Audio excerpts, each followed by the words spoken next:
여러분, 지금 리플 커뮤니티는 축제 분위기입니다. SEC 소송 완전 승리, 200개 넘는 금융기관 파트너십, 국제송금 시장 진출, 모든 게 완벽해 보여요. 다들 이제 진짜 달에 간다고 말하죠. 하지만 여러분, 혹시 기억하시나요? 2017년을 말이에요. 그때도 지금과 똑같았습니다. 리플이 시가총액 3위까지 올라갔고 전 세계 은행들이 줄 서서 파트너십을 맺었어요. 언론에서는 리플이 스위프트를 대체할 것이라고 난리였죠.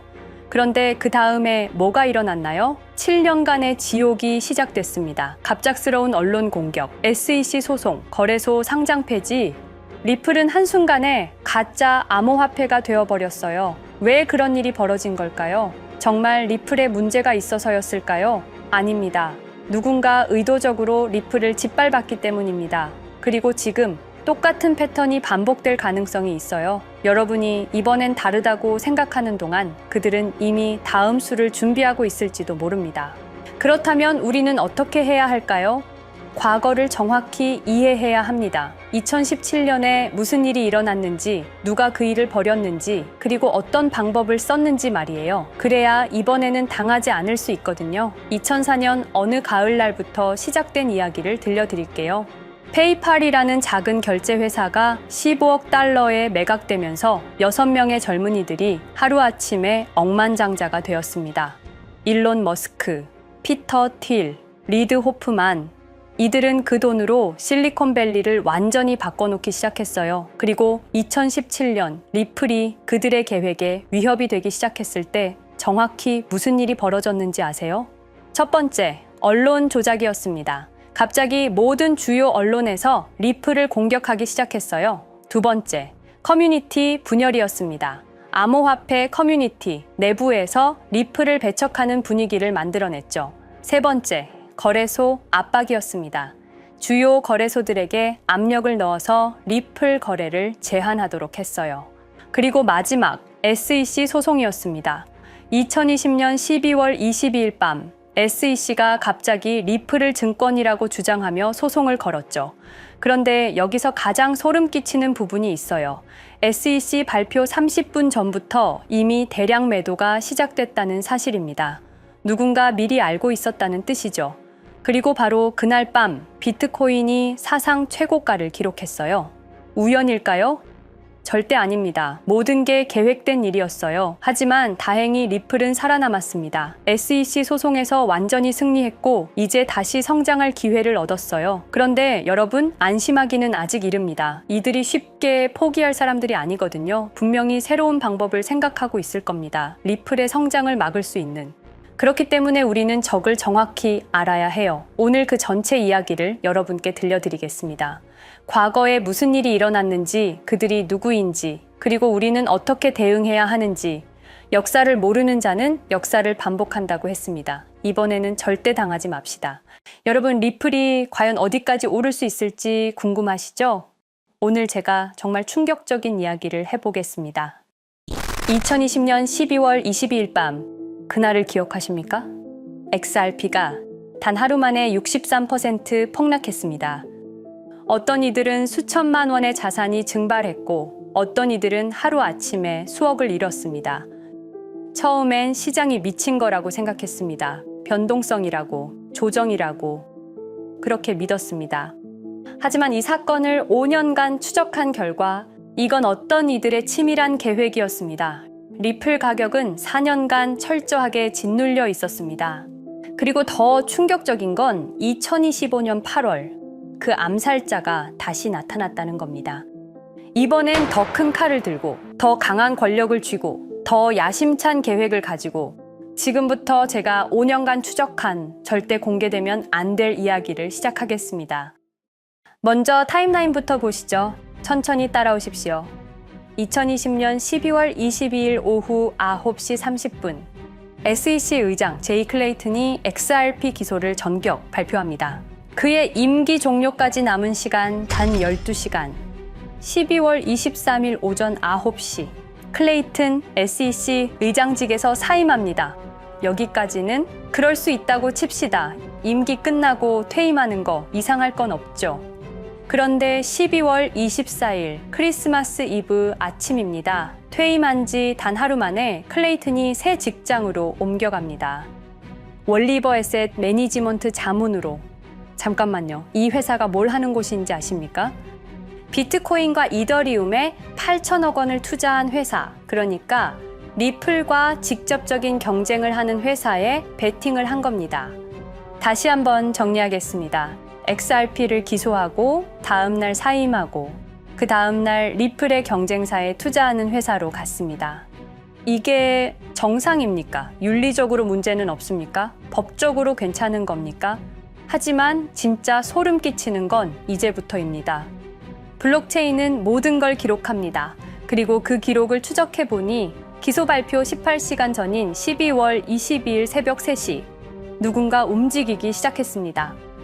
대량의 XRP가 조심스럽게 하지만 확실하게 매도되기 시작합니다. 뉴스가 나오기 전, 세상이 알기 전, 폭락이 시작되기 전 누군가는 이미 알고 있었습니다. 이 시점에서 저는 의문을 품었습니다. 대체 왜 하필 리플이었을까? 이 사건을 이해하려면 XRP가 단순한 암호화폐가 아니라는 걸 알아야 합니다.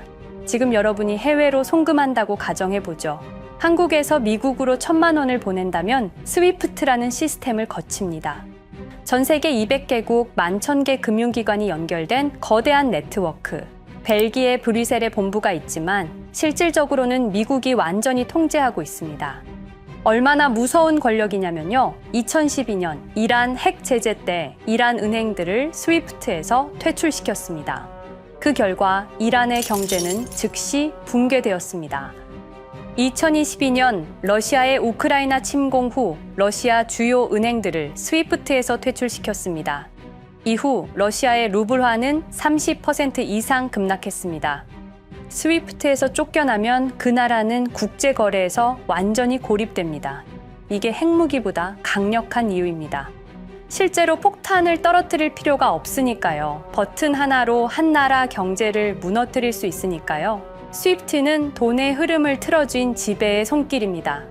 그런데 2017년 XRP가 등장했습니다. 비교해 보시죠. 송금 시간부터 압도적인 차이가 납니다. 스위프트는 국경 간 송금에 3에서 5일이라는 시간이 걸립니다. 반면에 XRP는 단 몇 초면 송금이 완료되죠. 수수료 또한 엄청난 차이가 납니다. 스위프트는 3에서 5%까지 수십만 원의 수수료가 발생하지만 XRP는 단 몇 원, 거의 공짜나 마찬가지로 송금을 처리합니다. 스위프트는 여러 국가의 중개은행이 필요하지만 XRP는 그런 것조차 불필요하죠. 그리고 2017년부터 2019년까지 일본 SBI 그룹이 뱅크 오브 아메리카가 산탄데르 은행이 하나둘씩 리플과의 파트너십을 검토하기 시작했습니다. 총 200개 이상의 금융기관, 연간 200조 원 규모의 국제 송금 시장에서 XRP가 스위프트를 완전히 대체할 수 있다는 게 증명되는 순간, 바로 그때 누군가에게는 절체절명의 위기가 된 겁니다. XRP는 단순한 암호화폐가 아니었습니다. XRP는 미국이 전 세계를 통제하는 금융 무기에 대한 직접적인 도전이었습니다. 그래서 저는 추적하기 시작했습니다. 누가 XRP를 제거하려 했나? 처음엔 당연히 정부를 의심했습니다. SEC니까요. 미국 정부 기관이니까요. 그 다음엔 월스트리트를 의심했습니다. 은행들이 위협을 느꼈을 거라고 생각했죠. 그런데 조사를 하면 할수록 이상했습니다. 모든 흔적이 전혀 예상치 못한 곳을 가리키고 있었습니다. 실리콘밸리, 뉴욕이 아니라 샌프란시스코, 월스트리트가 아니라 테크 기업들, 혁신과 자유의 상징이라던 바로 그곳 말입니다. 2002년 10월 3일로 돌아가 보겠습니다. 페이팔이 이베이에 15억 달러에 매각됩니다. 그날 50명의 직원이 퇴사합니다. 보통 회사라면 뿔뿔이 흩어지겠죠. 각자 길을 가고 연락도 끊기고, 그런데 이들은 달랐습니다. 그들은 네트워크를 만들었습니다. 서로의 회사에 투자하고 서로를 임원으로 영입하고 서로의 성공을 발판 삼아 더 크게 성장하고 20년이 지난 지금 그들이 창업하거나 투자한 기업들의 시가총액을 합치면 우리나라의 GDP보다 큽니다. 2007년 포춘지가 이들에게 특별한 이름을 붙였습니다. 페이팔 마피아. 당시엔 실리콘밸리 성공 신화로 보도됐죠. 아름다운 동료의 혁신가들의 연대, 그런 이야기들. 하지만 2025년 지금 우리는 다르게 보게 됩니다. 핵심 인물들을 하나씩 보시죠. 피터 틸, 1998년 페이팔 공동 창업, 2002년 억만장자 등극, 2003년 그는 새로운 게임을 시작합니다. 팔란티어, 9.11 테러 직후였습니다. 미국은 공포에 떨고 있었죠. 피터 틸이 말했습니다. 우리의 사기 탐지 기술을 국가안보에 사용할 수 있습니다. 그리고 CIA의 벤처 펀드 인큐텔로부터 투자를 받습니다. 20년 후 지금 FBI의 핵심 시스템도, CIA의 데이터 분석 시스템도, 국방부의 작전 시스템도, 국토안보부의 전산망까지도 미국 정부의 모든 데이터는 피터 틸의 회사를 거칩니다. 하지만 피터 틸의 진짜 권력은 정치에서 나옵니다. 2022년 JD 벤스라는 젊은 오하이오 출신 정치 신인이 상원의원 선거에 출마합니다. 우리에게는 러스트벨트의 가난한 백인 집안 출신으로 알려져 있고 힐빌리의 노래의 저자로 유명세를 타기 시작했습니다. 피터 틸이 움직입니다. 1,500만 달러, 우리 돈으로 약 200억 원을 이 젊은이에게 쏟아붓습니다. 벤스 당선. 2024년 7월 플로리다 마러라고 피터 틸이 트럼프를 찾아갑니다. 대화의 내용은 단 하나. 제가 추천하고 싶은 부통령 후보가 있습니다. 2025년 1월 20일 JD 벤스 미국 48대 부통령 취임. 페이팔 마피아가 백악관에 발을 들여놓은 역사적 순간입니다. 그리고 벤스뿐만이 아니었습니다. 일론 머스크, 여러분이 잘 아시는 그 일론 머스크 말입니다. 테슬라, 스페이스X의 CEO, 2024년 대선에 4,300억 원을 기부합니다. 트럼프 최대 후원자, 그리고 트럼프 2기 행정부에서 정부 효율부 DOJ 수장으로 임명됩니다. 연방정부 전체의 예산을 삭감할 권한, 그의 시장 조작 능력은 이미 증명됐죠. 2021년 5월 트윗 한 줄로 비트코인을 폭락시킨 후 뒤로는 더 싸게 매집했습니다. 데이비드 sak스, 백악관 AI 암호화폐 차르, 모든 AI 정책과 암호화폐 정책의 최종 결정권자, 페이팔의 전 COO. 미국의 암호화폐 정책 최종 결정권을 페이팔 마피아가 쥔 겁니다. 그리고 한 명 더, 여러분이 잘 모르는 이름이지만 아주 중요한 인물입니다. 제드 맥켈럽, XRP 공동 창업자, 2013년 리플을 나옵니다. 그리고 스텔라루멘이라는 경쟁 코인을 출시합니다. 그가 가진 XRP는 90억 개, 2022년까지 전부 매도합니다. 무려 4조 2천억 원이라는 천문학적인 수익을 기록했습니다. 그런데 기묘한 일이 벌어집니다. 2025년 6월 페이팔의 스테이블 코인 페이팔 USD가 스텔라루멘 체인으로 확장을 발표합니다. 리플의 배신자가 만든 플랫폼으로. 우연일까요? 그리고 저는 결정적 증거를 찾았습니다. 2025년 초 내부 고발자가 나타납니다. 월리버 에셋 매니지먼트. 기억하시죠? 제이 클레이튼이 XRP 기소 다음 날 합류한 바로 그 회사. 그 회사의 내부 문서가 유출됩니다. 공개된 투자 내역은 이랬습니다. 비트코인에 우리 돈 5천억 원, 이더리움에는 3천억 원이 투자금 명목으로 지출되었습니다. 이 돈들이 향한 곳은 모두 리플의 경쟁사들이었습니다. 그리고 충격적인 숨겨진 투자 내역. 스텔라루멘에는 700억 원을, 팔란티어의 주식에 1조 6천억 원. 금액이 비공개된 투자금은 페이팔의 페이팔 USD로 향했습니다. 잠깐, 스텔라루멘, 제드 맥켈럽의 코인, 팔란티어, 피터 틸의 회사, 페이팔 USD, 페이팔의 스테이블 코인. 제이 클레이튼이 SEC를 나오자마자 들어갔던 월리버 에셋 매니지먼트를 통해서 팔란티어, 스텔라루멘, 페이팔로 흘러 들어간 것입니다. 모든 것이 연결됩니다. 모든 것이 한 곳을 가리킵니다. 이건 우연이 아닙니다. 리플과 SEC의 소송전은 거대한 연극이었던 것입니다. 모든 게 페이팔 마피아들의 계획이었던 겁니다. 이제 전체 그림이 보입니다. 페이팔 마피아의 리플 제거 작전, 이제 전부 재구성할 수 있습니다. 제드 맥켈럽이 XRP 공동 창업자로 참여하여 핵심 기술을 습득. 2013년 의도적으로 갈등을 벌인 후 퇴사. 그것도 90억 개의 XRP를 보유한 채로 말이죠. 시한폭탄을 설치한 겁니다. 피터 틸의 팔란티어, 2003년 CIA의 인큐텔 펀드 투자로 창업. 2020년까지 FBI, CIA, 국방부의 핵심 시스템을 장악하게 됩니다. 미국 정부 전체를 들여다볼 수 있게 된 겁니다. 2018년 6월, 우리 모두가 아는 바로 그 SEC 기업금융국장 윌리엄 힌먼의 발언. 이더리움은 증권이 아니다. 의도적으로 리플의 가격만 억누르려던 치밀한 계획이었습니다. 제이 클레이튼, 임기 12시간을 남기고 리플을 기소. 사임 이후에는 곧바로 리플의 경쟁사에 투자를 하는 회사의 자문으로 합류. 그야말로 치명타를 먹인 셈이죠. 2023년 8월, 페이팔은 페이팔 USD라는 스테이블 코인을 출시합니다. 그리고 2025년 6월에는 스텔라룸앤 메인넷으로의 확장을 발표했습니다. 제드 맥켈럽은 XRP를 매도한 자금으로 스텔라룸앤을 개발하게 됐죠.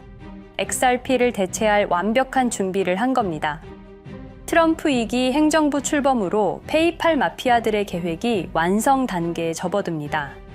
JD 벤스는 부통령으로, 일론 머스크는 정부 효율부 수장으로, 데이비드 sak스는 AI 암호화폐 총책임자로, 피터 틸은 트럼프 인수위의 공동의장 자리에 오릅니다. 페이스북의 모회사인 메타의 로비 비용을 보면 확실히 알 수 있습니다. 2024년 로비 비용으로 역대 최고 금액인 약 2,400억 달러를 지출했습니다.